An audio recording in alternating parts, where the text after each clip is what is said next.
రాష్ట్రంలో 15 ఏళ్ల పాటు కూటమి పాలన ఉండడం ఖాయమని, రాష్ట్రం అభివృద్ధిలో దూసుకుపోతూ ఉందని, రాష్ట్రం స్పీడ్కు బ్రాండ్గా మారిపోయిందని నిన్నటి రోజు అమెరికాలోని డల్లాస్లో టీడీపీ నాయకులు లోకేష్ బాబు గారు చెప్పడం చాలా హాస్యాస్పదం.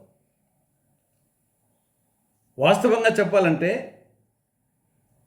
కూటమి పాలన 18 నెలలకే రాష్ట్ర ప్రజలకు బొప్పి కట్టింది, తలకు బొప్పి కట్టింది. ఇంకా 15 ఏళ్ళు ఉంటే ప్రజలకు గోచిపాత కూడా మిగలదు. రాష్ట్రము అప్పుల్లో మాత్రం యమాస్పీడ్గా ఉంది, అద్భుతమైన అభివృద్ధి సాధించింది. కేవలము 18 నెలల్లో 2,27,000 కోట్ల రూపాయలు అప్పు చేసింది.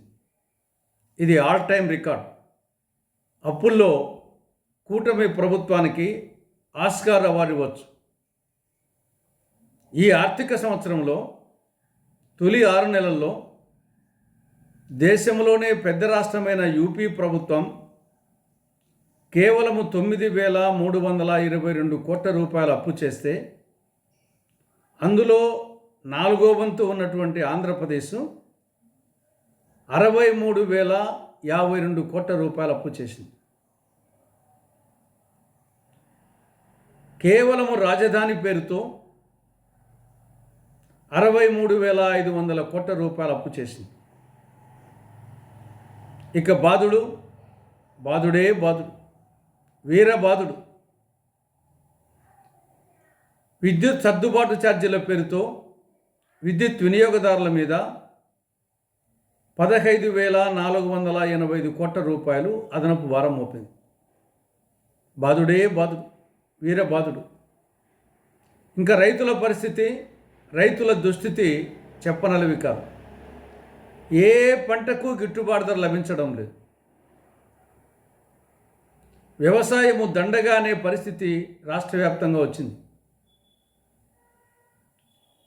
కనీసము వరి పండించే రైతులకు గోనె సంచులు కూడా సరఫరా చేయలేని దుస్థితిలో రాష్ట్ర ప్రభుత్వం ఉంది. ఇక మద్యం పాలసీ, మండలానికి 4 మద్యం షాపులు, 40 బెల్ట్ షాపులుగా మద్యం పాలసీ తయారైంది. ఇంటికొక ఎంటర్ప్రెన్యూర్ను దేవుడెరుగు, ఇంటికొక తాగుబోతును తయారు చేసే విధంగా మద్యం పాలసీ తయారైంది. ఇక జూదం విచ్చలవిడిగా సాగుతాం. 3 జోకర్లు, 6 కళావరులుగా సాగుతూ ఉంది.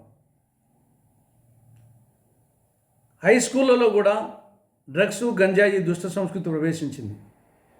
ఇక రాష్ట్రంలో సంక్షేమ హాస్టళ్ళు సంక్షోభ హాస్టళ్లుగా తయారైనాయి. రాష్ట్రంలో రైతులు రగిలిపోతున్నారు, ఉద్యోగులు ఉడికిపోతున్నారు, నిరుద్యోగులు నిరాశతో ఉన్నారు. సాగునీటి రంగం నిధులు లేక చతికిలబడింది. ఇప్పటికైనా టీడీపీ నాయకులు, కూటమి నాయకులు మాటలు తగ్గించి చేతలో తమ పనితనాన్ని చూపించాలని కాంగ్రెస్ పార్టీ సూచిస్తూ ఉంది.